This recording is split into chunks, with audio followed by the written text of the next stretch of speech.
인간은 삶과 생명에 대한 애착이 대단히 강합니다. 어쨌든 건강하게 또 오래 살고 싶은 그 마음이지요. 그러나 인생에게는 유한함이라고 하는 한계가 있다는 것을 우리는 알아야 합니다. 아무리 능력이 뛰어나고 대단한 사람이라고 해도 예외가 없습니다. 인간적인 한계를 뛰어넘을 수 있는 능력이 없기 때문이죠. 모세는 시편 90편에서 인생을 아침에 돋는 풀에 비유하면서 이렇게 이야기합니다. 우리의 연수가 70이요 강건하면 80이라도 그 연수의 자랑은 수고와 슬픔뿐이요 신속히 가니 우리가 날아가나이다. 쏜살같이 간다. 그런 표현이 있죠. 인생의 연수를 우리가 생각해 보면 우리 여기 계신 우리 연로하신 권사님들의 그 연세쯤 되셨을 때는 아마 이 말씀이 마음 깊이 다가오실 것 같습니다. 아직 우리 어린 우리 청소년들 또 뭐 아직 30대 40대를 살아가는 그런 우리 성도님들보다는 아마도 인생의 연륜이 있으신 분들이 이 말씀의 의미를 더 깊이 공감하시리라 생각이 됩니다. 100세 시대라고 하는 말 우리가 많이 들었죠. 뭐 이 표현이 나온 지 꽤 오래되었습니다. 뭐 10년이 지난 것 같아요. 100세 시대. 그런데 오늘 우리가 사는 이 시대는 이 시점에서 이 시대는 이미 이 100세 시대를 넘어섰습니다. 2015년에 미국 타임지의 그 잡지 겉표지에 이런 제목이 붙었어요. 2015년에 태어난 아이의 기대 수명은 142세다.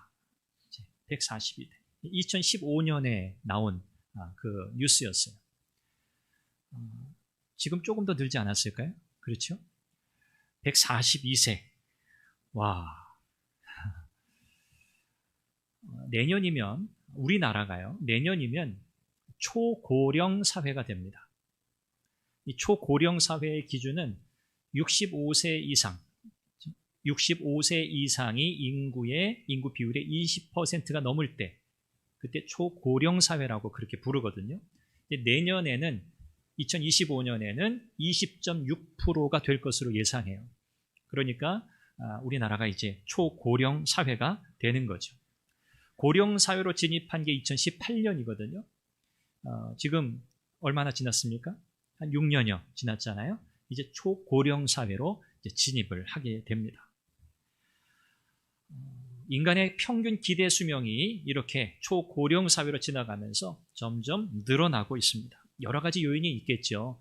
뭐 우리가 음식을 잘 섭취하는 것도 있겠고 또 의술의 비약적인 발전, 발달 이것 때문에 또 많은 병이 또 치료되고 정복되고 있는 것 이것 때문에 또 기대 수명이 늘어나기도 합니다. 그런데 분명한 사실은 뭐죠? 오늘 모세가 시편 90편에서 말씀하고 있는 것처럼 인생은 유한하다는 겁니다. 이 말씀은 여전히 앞으로도 유효하게 적용이 될 겁니다. 이 땅에서 우리의 시간은 그렇게 지나가고 흘러갑니다. 나이가 들수록 더 빨리 지나가는 것처럼 느껴지죠. 그러면 우리는 이런 유한한 인생을 살아가면서 어떻게 그냥 이 유한함 속에 갇혀 살 것인가? 아니면 또 다른 세상을 바라보며 살 것인가? 오늘 성경은 그것을 영원을 바라보는 삶, 영원을 지향하는 삶이라고 우리에게 가르쳐주고 있습니다. 인류의 역사를 보면 뭐 하나님을 믿든 안 믿든 사람들은 본능적으로 영원한 세계에 관심이 꽤 많았습니다. 우리가 잘 아는 애굽, 이집트만 해도 그렇지 않습니까? 미라를 만들잖아요. 죽고 나면. 시신을 그대로 보존하죠. 물론 내장은 다 빼내지만 시신을 그대로 보존합니다. 사후 세계가 있다고 그들은 믿었고 또 무덤에 묻을 때에도 이 세상에서 살고 있었던 생활하던 그 상황에서 필요한 물건들, 썼던 물건들 이런 것들을 그대로 같이 함께 무덤에 묻는 이런 모습을 볼 때에도 인간에게는 영원한 삶에 대한 갈망이 있구나. 이것을 우리는 알게 됩니다. 그러면 이런 영원한 삶에 대한 갈망이 어디에서 왔을까요? 성경은 우리에게 그 기원이 하나님께 있다고 말씀합니다. 전도서 3장 11절 말씀이죠. 하나님께서 사람 안에 영원을 사모하는 마음을 주셨다는 거예요. 아, 그렇구나. 인생은 유한한 삶을 사는 존재인데 이 유한한 삶을 사는 한계 안에 살아가고 있는 인생에게 하나님은 또 다른 차원의 세상을 우리에게 허락하셨구나. 그것이 바로 영원입니다. 영원한 삶입니다. 하나님이 모든 인생 안에 영원을 사모하는 마음을 불어넣어 창조하셨기에 모든 인생은 영원에 대한 갈망을 가지게 되는 거죠. 그러면 오늘 저와 여러분들, 하나님의 자녀된 저와 여러분들이 어떻게 유한한 인생의 삶을 살아가면서 영원을 사모하는 마음을 가질 수 있을까? 그리고 영원을 지향하는 삶을 우리가 어떻게 살아갈 수 있을까? 이 땅에서 오늘 그 말씀을 여러분들과 나눠보려고 합니다. 우리가 유한한 인생을 살아가면서 영원을 지향하는 삶을 살아가려면 첫 번째는 영원이라고 하는 관점을 가져야 합니다. 영원이라는 관점으로 오늘 우리의 인생, 우리의 삶을 들여다보고 평가해야 한다는 거죠. 영원한 삶을 산다는 것에 대해서 오해하는 사람들이 꽤 많이 있었습니다. 오늘 이 땅에서의 삶과 영원한 삶을 잘 연결하지 못해서 그래요. 영혼을 지향하는 삶이라고 하는 건 힘들고 어렵고 고통이 많은 이 세상을 피해 떠나가는 삶이 아닙니다. 현실을 도피하는 삶이 아니라는 거죠. 성경은 우리에게 현실 도피적 삶을 가르치지 않습니다. 잘못된 종말론을 가졌던 사람들이 지나치게 내세적인 신앙을 가졌어요. 현실 도피적인 신앙이란 말씀이에요. 그래서 오늘 우리가 살아가고 있는 이 삶의 현실, 이 현장에서 우리가 감당하며 살아내야 할 그 책임, 삶의 무게를 견디지 못하고 그것을 다 벗어버리려고 했던 거죠. 도망가는 거예요. 산속으로 도망가요. 공동체에서 도망가요. 그리고 그런 마음을 가진 사람들끼리 모여서 살아가요. 내세를 사모하면서. 이단 사이비 교주들 같은 경우에는 그들을 그렇게 모아서 집단 자살로 이끈 자들도 꽤 많이 있었습니다. 이런 기독교를 보면서 세상 사람들은 비난했죠. 비판했죠. 기독교인들은 내세주의적인 자들이다. 염세주의자들이다. 그들은 이 현실에 대한 책임감이 도무지 없는 사람들이다. 그렇게 비난해 왔습니다. 그러나 성경은 우리에게 분명한 신앙을 가르치죠. 그것이 아니라고요. 세상의 종말이 오기만을 기다리면서 현실의 모든 의무를 내버리는 삶은 성경이 우리에게 말씀하는 종말론적 삶이 아닙니다. 오늘 우리가 감당해야 할 모든 이 땅의 의무를 포기하고 내버리는 삶이 아닙니다. 영혼을 지향한다는 건 뭘까요?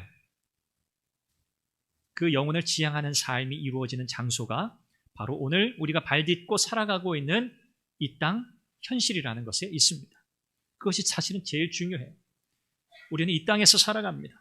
그러므로 이 땅에서 영혼을 향하고 바라보아야 합니다. 우리의 인생, 우리의 현실을 영혼의 관점에서 바라보고 평가하는 삶을 우리가 살아갈 수 있어야 한다는 거죠.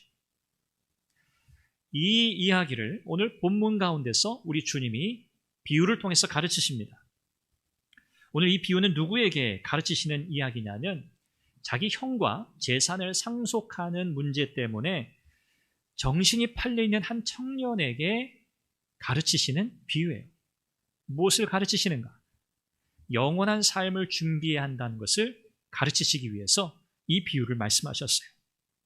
다시 말하면 이 땅에 매여 있는 인생의 그 관점, 현실에 매여 있는 그 인생관을 바로 잡기 위해서, 고치시기 위해서 우리 주님께서 이 이야기를 하고 계신다는 거죠. 이 비유 속에는 부자가 등장합니다. 이 부자는요, 사업을 꽤 크게 성공했어요. 잘했겠죠. 그래서 재물이 많습니다.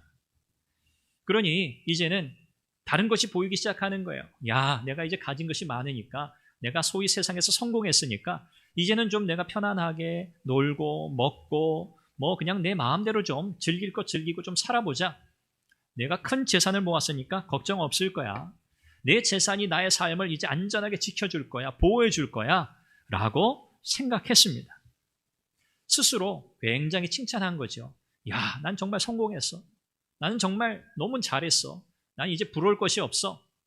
이렇게 확신하고 있었던 사람이에요. 성공한 인생을 살았다고 자부한 사람입니다. 그런데 이렇게 성공했다고 자부하고 있는, 확신하고 있는 이 부자의 확신을 우리 주님께서는 어떻게 평가하고 계시죠?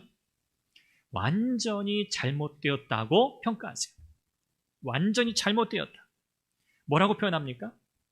이 부자를 어리석다 그렇게 표현합니다. 어리석은 자라는 거예요. 한마디로 바보라는 얘기죠. 뭐가 바보죠?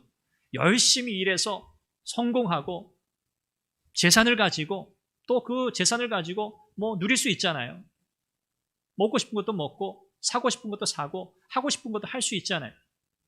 그런데 주님은 이 비유를 말씀하시면서 왜 이 사람을 가리켜 어리석다, 바보다 그렇게 말씀하셨을까요?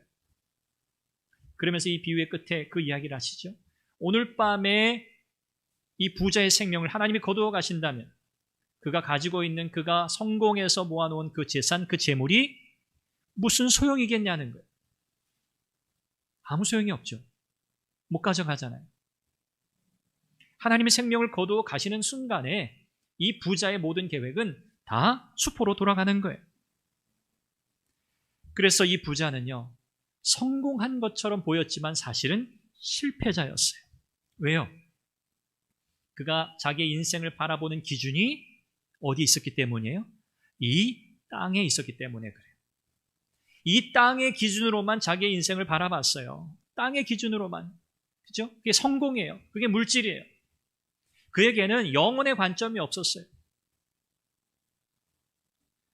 자기를 위해서 재물을 쌓아두었지만 그는 하나님과는 전혀 상관없는 인생을 살았던 사람이에요.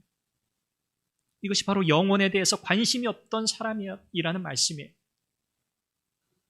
하나님은 이 사람을 어리석은 자라고 바보라고 그렇게 평가하십니다. 우리가 잘 아는 짐 엘리엇 선교사, 그가 이런 말을 했죠. 영원한 것을 얻기 위해서 영원하지 않은 것을 버리는 사람은 어리석은 자가 아니다. 반대의 말도 맞습니다. 영원하지 않은 것을 위해서 모든 것을 다 바쳐요. 그 사람은 어리석은 사람이죠. 영혼의 관점에서 인생을 살아가는 사람, 그 사람의 기준은 분명합니다. 일시적인 것, 현세적인 것들, 그런 것들에 온통 마음을 빼앗기지 않습니다. 온통 마음을 빼앗기지 않아요. 오히려 골로새서 3장 1절 2절에서 사도 바울이 말씀하는 것처럼 위의 것을 찾고 위의 것을 생각하고 위의 것을 바라보면서 살아가려고 부단히 애를 씁니다. 자신의 꿈도 인생의 계획도 성공에 관한 일도 사람들과의 관계 문제도 가정생활에서도 위의 것을 찾는 사람의 기준은 분명합니다. 영원히 그의 기준이에요. 영원. 우리에게 가장 중요한 것은 생명이죠. 목숨입니다. 생명. 목숨보다 더 중요한 것이 있을까? 아니요, 없습니다. 돈이 아무리 많아도, 권세가 있어도. 오늘 비유가 말씀하는 것처럼 죽으면 끝이거든요. 이 세상에 속한 것들은 그냥 우리의 죽음과 동시에 끝나는 거예요. 우리와 더 이상 상관이 없어요. 그래서 생명이 사실은 우리에게 가장 중요한 것으로 우리는 그렇게 여기며 살아요. 음식도 의복도 생명보다 중요하지 않다고 말씀해요. 생명에 필요한 것은요, 하나님이 다 아세요.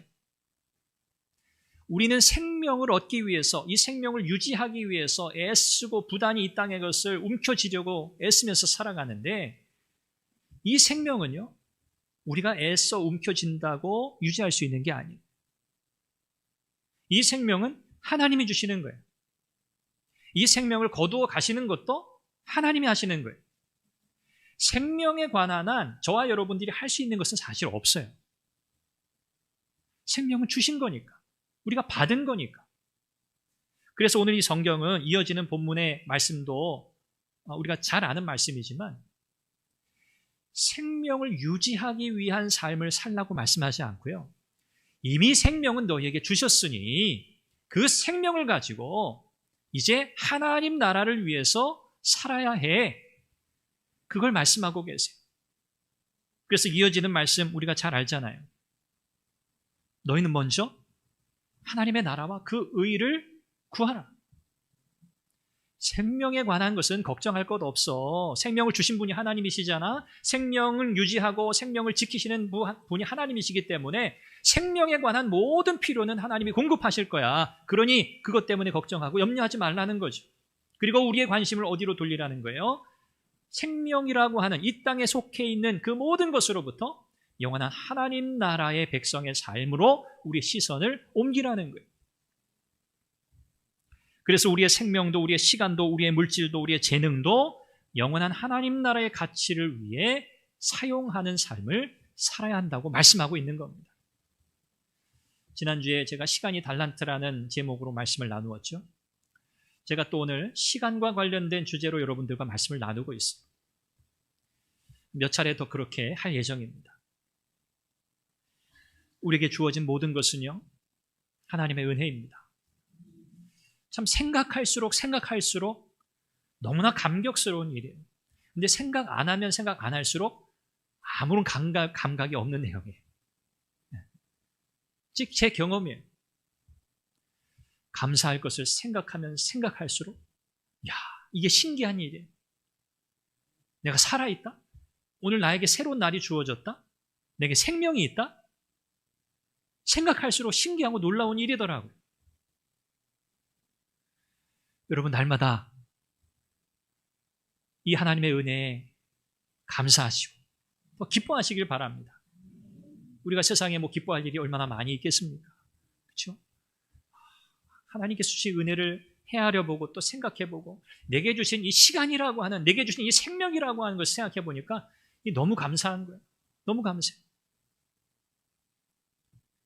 감사도 실력이라 그래요. 감사도 실력이래요.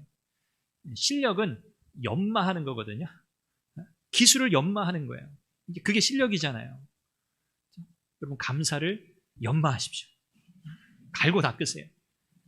하나님께서 이 감사를 풍성하게 하는 여러분들의 삶에 정말 헤아릴 수 없는 감사의 제목들로 채워주시리라고 믿습니다. 그래서 우리는요, 이 영혼이라는 관점에서 우리의 모든 것을 바라보아야 합니다. 그리고 영원한 하나님 나라, 하나님 기뻐하시는 그 일을 위해서 내게 주신 것을 내가 잘 사용해야겠다. 여러분 이렇게 결단하시길 바랍니다. 여러분에게 재능을 주셨나요? 여러분들에게 시간을 주셨나요? 여러분들에게 물질을 주셨나요? 여러분들에게 다른 어떤 것을 하나님 주셨나요? 여러분 그것을 하나님 기뻐하시는 일을 위해 사용하시길 바랍니다. 그것이 여러분들에게 행복이고 기쁨이 되시기를 바랍니다. 두 번째는 우리가 이 땅에서 유한한 인생을 살면서 영원을 지향하는 삶을 살고자 할 때 구체적으로 영원한 삶을 준비해야 한다는 거예요. 준비해야 한다. 성경은 이 땅에서의 삶이 영원한 하나님 나라의 삶을 위한 연습 또는 준비의 과정이라고 우리에게 가르치고 있어요. 그래서 우리가 이 땅을 살아가면서 행한 모든 일들을 나중에 우리는 하나님 앞에 가서 다 보고하게 될 겁니다. 우리가 직고한다. 로마서에 그렇게 표현하잖아요. 우리가 하나님 앞에 다 아뢰일 거예요. 하나님, 저에게 주신 삶이라고 하는 시간, 그 기회 동안 제가 하나님 앞에서 이렇게 살았습니다. 주님 앞에서 우리가 다 이야기하게 될 겁니다. 그런데 우리 주님께서 가장 중요하게 보시는 게 무엇일까요? 너 나를 위해서 어떻게 살았어? 그거겠죠. 너 나를 위해서 어떻게 살았니? 주를 위해서 우리가 어떻게 살았는가? 그것이 가장 중요한 관심이겠죠. 관심사이시겠죠. 주님께는. 사도 바울이 로마서 14장 7절 8절에서 이렇게 고백해요. 여러분 잘 아시는 고백이에요. 우리 중에 누구든지 자기를 위하여 사는 자가 없고 자기를 위하여 죽는 자도 없도다. 우리가 살아도 주를 위하여 죽고 살고 죽어도 주를 위하여 죽나니. 그러므로 사나 죽으나 우리는 주의 것이로다. 아멘. 이것이 바울 사도의 고백이었습니다. 사는 거나 죽는 거나 바울에게는 똑같은 일이에요. 똑같은 일이에요. 삶과 죽음이 다르지 않아요. 그래서 사는 것도 주를 위해서 사는 거예요. 죽는 것도 주를 위해서 죽는 거예요. 그러니 살아도 죽어도 결과는 똑같아요. 주님을 위해서 살고 주님을 위해 죽는 거예요.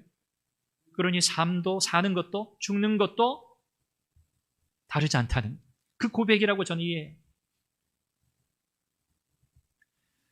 예수님께서는 장차 올 우주적인 종말, 우주적 종말과 하나님 나라가 이 땅에 완성될 것이다 라는 사실을 강조하시면서 우리가 지난주에는 이 달란트 비유를 나눴잖아요. 그 앞서 기록되어 있는 열처녀 비유를 말씀하셨어요. 마태복음 25장 1절에서 13절 말씀이죠. 내용은 우리가 익히 잘 알아요. 열처녀가 있어요. 신랑이 오기를 기다려요. 다섯 처녀는 혹시나 신랑이 늦을 수도 있잖아요. 혹시나 해서 여분의 기름을 준비했어요. 나머지 다섯 처녀는 뭘 준비할 필요가 뭐가 있어. 정각에 딱 오시겠지. 아무도 준비하잖아요. 그런데 신랑이 아니나 다를까 더디 옵니다. 정해진 시간보다 시간이 훨씬 지났는데도 도착을 안 해요. 그러니 기다리다 지쳐서 다 좁니다. 신랑이 안 오니까. 그러다 신랑이 갑자기 도착했어요. 깜짝 놀랍게 해서 기름을 준비했던 다섯 처녀는 어때요? 문제될 게 없어요. 신랑을 맞으러 가려면 등불을 켜고 가야 돼요. 그런데 기름이 떨어지면 등불을 켤 수가 없잖아요. 나머지 다섯 처녀는 큰일 났어요. 기름이 떨어졌어요. 불을 밝힐 수가 없어요. 신랑을 맞으러 갈 수가 없는 거예요. 허겁지겁 그제서야 깜짝 놀라 부산을 떨면서 준비하는데 아니요, 준비를 못해요. 기회가 지나갔어요. 그리고 결국 혼인잔치에 들어가지 못하게 돼요. 하나님 나라의 비유잖아요. 신랑이 오기까지 열 처녀들에게는 충분한 시간이 있었다는 게 포인트예요. 충분한 시간이 있었다. 그 시간 동안 어떻게 해야 한다는 거예요? 신랑이 오기를 고대하면서 만반의 준비를 다 해야 한다는 거예요. 만반의 준비를 다 해요. 그러면서 이 비유의 마지막에는 우리 주님이 그렇게 말씀하세요. 깨어 있으라. 깨어 있으라. 영원한 삶을 바라보며 살아가는 저와 여러분들, 우리에게 주어진 이 삶이라고 하는 이 시간은요, 너무나 소중합니다.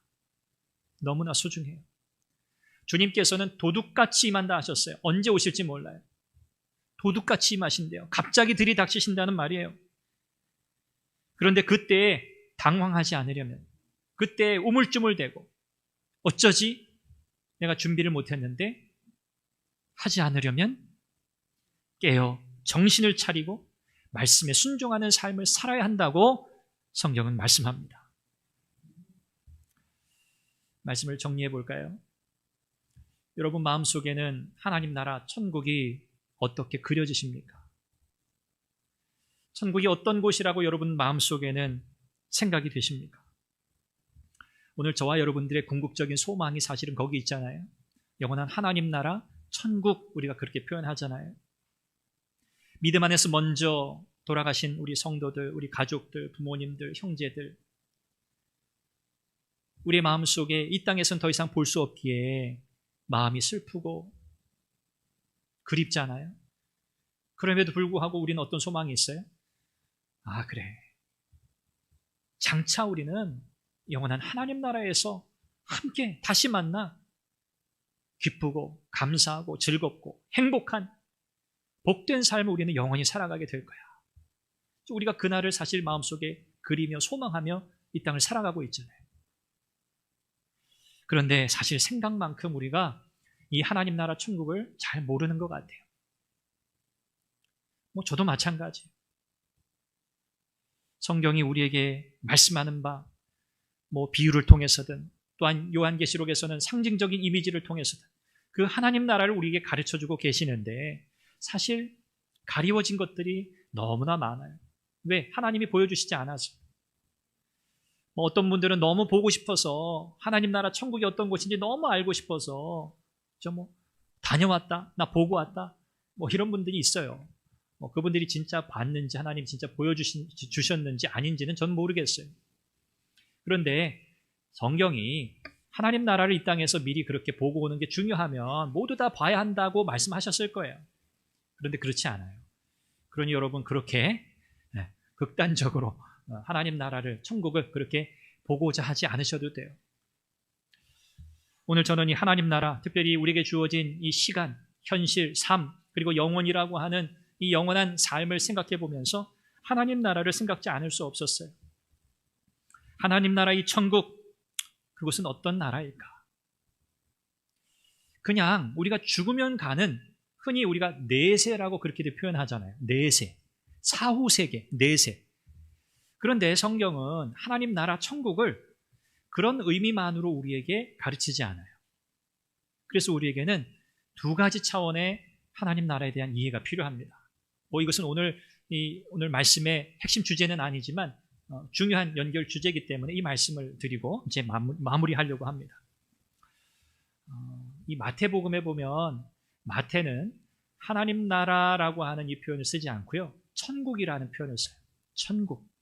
그런데 다른 복음서에서는 하나님 나라 그렇게 표현해요.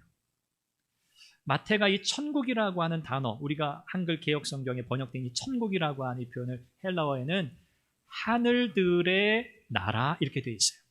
하늘들의 나라. 유대인들의 세계관에서는 하늘에 층이 있었어요. 1층, 2층, 3층. 이 층이라고 하는 것이 실제로 있느냐 없느냐 이걸 떠나서 이 층을 나눈다고 하는 이 개념은 뭐냐면 하나님의 존재가 충만하다고 하는 뜻이에요. 충만하다. 그래서 하늘들의 나라, 이것을 천국으로 표현할 때에는 마태는 하나님의 충만한 임재를 말하고 싶었어요. 온 세상에 충만하신 하나님. 하나님의 나라는 어떤 나라다? 그분의 임재로 충만한 나라다. 이것이 마태복음에서 천국이라고 하는 표현을 통해서 우리에게 전달하는 중요한 메시지예요. 그리고 또 한 가지는 뭐냐면 우리가 익히 알고 있어요. 잘 알고 있어요. 하나님의 다스리심, 통치예요. 하나님의 나라, 천국은요, 하나님이 다스리시는 나라예요. 그분의 주권과 그분의 통치가 완벽하게 이루어지는 그 나라예요. 이것을 우리는 천국이라고 그렇게 불러요. 그런데 이 천국은요, 우리가 죽어서만 가는 나라가 아닙니다. 왜요? 예수님이 이 땅에 사람이 되셔서 오셨을 때, 성육신 하셨을 때 이미 하나님의 나라가 우리에게 임했기 때문에 그래요. 하나님의 나라가 이미 우리 가운데 임했어요. 왜? 예수님 그분이 누구세요? 그분이 하나님이시잖아요. 하나님 나라가 뭐라고요? 그분의 임재로 충만한 것이 하나님의 나라예요. 하나님이신 그분이 이 땅에 오셨어요. 그리고 이 땅이 그분의 임재로 충만해지기 시작했어요. 그러므로 이 땅은 하나님의 임재, 하나님의 나라가 시작된 거예요. 그래서 오늘 저와 여러분들은 예수 그리스도를 믿음으로 하나님 나라를 살아가기 시작했어요. 오늘 저와 여러분들은 이 땅에서 하나님 나라 천국의 삶을 살기 시작했다는 거예요. 그러니까 우리에겐 두 가지 관점이 필요한 거죠. 오늘 이 땅에서 하나님 나라를 살아가다가 장차 우리의 육신적 생명이 끝나는 그 죽음 이후에 영원한 하나님 나라를 살아가게 된다는, 이 두 가지 현재와 미래의 관점이 연결된 하나님 나라에 대한 이해가 우리에게 필요해요. 요한계시록 21장에 보면 그 나라는 새 하늘과 새 땅이라 그렇게 표현해요. 새 하늘과 새 땅이라. 오늘 우리가 살아가고 있는 이 현실의 삶, 이 땅에서 시작된 하나님의 나라가 장차 완성될 나라, 그 완성될 하나님의 나라를 새 하늘과 새 땅이라고 표현합니다. 하나님은 우리에게 영원한 이 완성된 하나님 나라의 삶까지도 다 예비해 주셨습니다. 그때에는요, 우리의 이 몸이 부활의 몸을 입게 될 것이고요, 부패하고 타락하고 왜곡되고 깨어진 이 피조 세계가 회복될 겁니다. 하나님의 창조의 그 시기로 원창조의 때로 회복될 겁니다. 그리고 부활의 몸을 입은 저와 여러분들은 부활하신 주님께서 지금 거하고 계시는 그 하나님 나라에서 영원히 살아가게 될 것입니다. 지금은 우리가 정확히 하나님 나라 천국이 어디인지 알 수 없어요. 이 땅에 우리의 삶의 현실 속에서 시작된 하나님 나라와 이것은 우리가 알잖아요. 우리의 삶의 현장이니까. 그러나 장차 우리가 영원히 거하게 될 완성될 하나님의 나라, 그것은 우리에게 아직 감춰져 있어요. 영적인 세계에 감춰져 있어요. 그래서 우리가 볼 수 없는 거예요. 하나님이 특별히 열어주시지 않으면 절대 볼 수 없어요. 우리 주님은 제자들에게 내 아버지 집에 거할 곳이 많도다. 그렇지 않으면 너희에게 일렀으리라. 내가 너희를 위하여 거처를 예비하러 간다. 그렇게 말씀하셨어요. 그리고 또 가서 너희를 위해 거처를 예비하면 내가 다시 와서 너희를 내게로 영접하여 나 있는 곳에 거하게 하리라 말씀하셨어요. 이것이 장차 완성될 하나님 나라에 대한 소망입니다. 그때에는요, 우리가 우리 주님을 얼굴과 얼굴을 대하게 될 겁니다. 우리 주님을 마주하는 은혜가 있게 될 겁니다. 천국에서의 기쁨, 천국에서의 행복이 뭘까? 많은 사람들이 얘기해요. 많은 학자들이 연구해 봤어요. 그런데 결론은 한 가지예요. 천국에서 우리가 행복한 삶, 기쁜 삶을 사는 것은요, 하나님 그분과 함께 있기에 기쁜 거예요. 하나님 그분을 날마다 대면하여 그분과 교제하며 살아갈 수 있기에 행복한 거예요. 그게 언제적 일이에요? 아담과 하와가 타락하기 전에 그들이 하나님과 교제하던 그 기쁨과 즐거움이에요. 그것이 회복되는 날이에요. 그날이 바로 우리 주님 다시 오시는 날입니다. 우리는 이런 소망 가운데 살아가요. 그래서 오늘 우리의 삶의 현실, 우리의 삶의 현장 속에서는 과연 우리가 그러면 어떻게 이 기쁨, 이 행복을 누리며 살 것인가? 다른 방법이 없어요. 이 땅에서 시작된 하나님 나라의 삶을 살아가는 거예요. 하나님 백성의 삶을 살아가는 거예요. 우리의 가정에서도, 우리의 일터에서도, 우리의 삶의 모든 현장에서도 하나님 그분을 기뻐하는 삶을 살아가는 거예요. 그것이 우리 안에 시작된 하나님 나라를 우리가 살아가는 방법이에요. 하나님을 기뻐하고 하나님을 즐거워하고 하나님이 원하시는 것을 생각하면 내 마음에 설레임이 일어나고 내 마음에 뜨거움이 일어나고 하나님 원하시는 삶을 내가 살아가고자 할 때 내 마음 가운데 성령의 충만한 은혜의 역사가 있고, 이것이 오늘 이 땅에서 영원한 하나님 나라를 지향하고 바라보며 살아가는 성도의 삶인 줄로 믿습니다. 여러분, 무엇에 여러분의 삶의 에너지와 여러분의 생명과 여러분의 시간과 여러분의 재능을 쏟아 부으시겠어요? 이 땅에서 하나님을 기뻐하며 살아가는 인생을 위해서 여러분, 하나님 주신 모든 것을 아낌없이 사용하시길 바랍니다. 아낌없이 사용하세요. 때로 우리가 몸이 아프고 힘들고 그러면요, 여러분, 우리가 아무것도 못 하잖아요. 실제로 못 움직여서가 아니라 마음이 그렇지 않잖아요. 괴롭잖아요. 뭐 할 수 없잖아요. 가라앉고 처지고 인상 구겨지고, 그죠?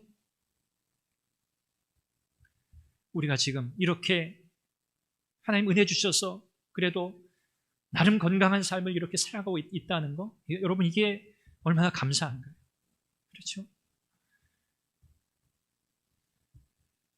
하나님께서 우리에게 주신 그 모든 기회를 우리가 하나라도 놓치지 않고 정말 하나님 기뻐하시는 일을 위해서 아낌없이, 주저없이 다 쓸 수 있기를 바랍니다.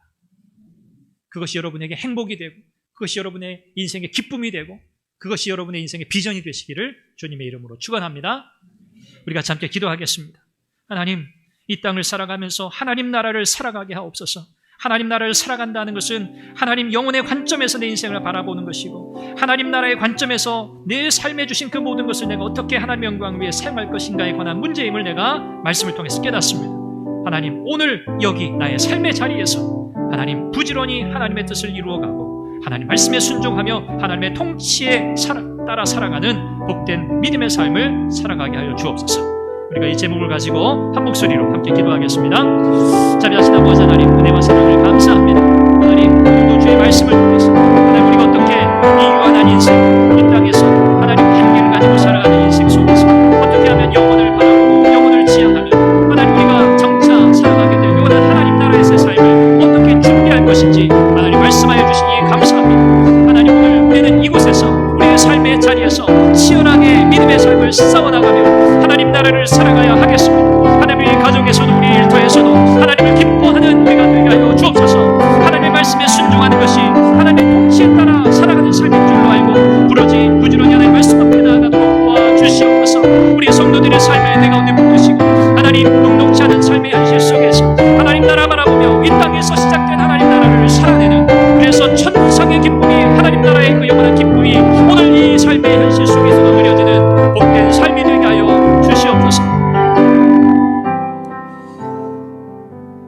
우리에게 영혼을 사모하는 마음을 부어주신 하나님 감사합니다. 오늘도 이 땅을 살아가는 우리의 삶의 현실 속에서 유한한 인생을 살아가는 우리 모두가 오늘 하나님의 말씀 앞에서 우리에게 부어주신 그 영원한 삶, 영원한 하나님 나라에 대한 삶을 하나님 우리가 바라보고 하나님 우리의 마음을 그곳에 다시 한번 고정합니다. 하나님 이 땅에서 하나님 나라를 살아가는 지혜로운 하나님의 백성들이 되게 하여 주옵소서. 이 땅에서 이미 시작된 하나님의 나라를 살아가는 우리가 되게 하여 주옵소서. 이 땅에서 하나님을 기뻐하고 하나님을 즐거워하는 것이 곧 영원한 하나님 나라, 완성될 하나님 나라에서의 삶과 다르지 않음을 우리가 기억하고 이 땅에서 부지런히 하나님의 말씀에 주의하여 살아가고 하나님의 말씀, 하나님의 통치에 따라 살아가며 하나님 기쁘고 행복한 하나님 나라 백성의 삶을 살아가게 하여 주시옵소서. 여전히 우리의 삶의 현실은 녹록지 않습니다. 치열하게 살아갈 수밖에 없습니다. 그러나 하나님 그 치열함 속에서 하나님의 인도하심과 도우심과 하나님의 은혜 역사를 경험하며 하나님 그 은혜의 그 놀라운 하나님의 은혜 역사를 만끽하며 살아가는 우리 모두가 되게 하여 주옵소서. 예수님의 이름으로 기도합니다.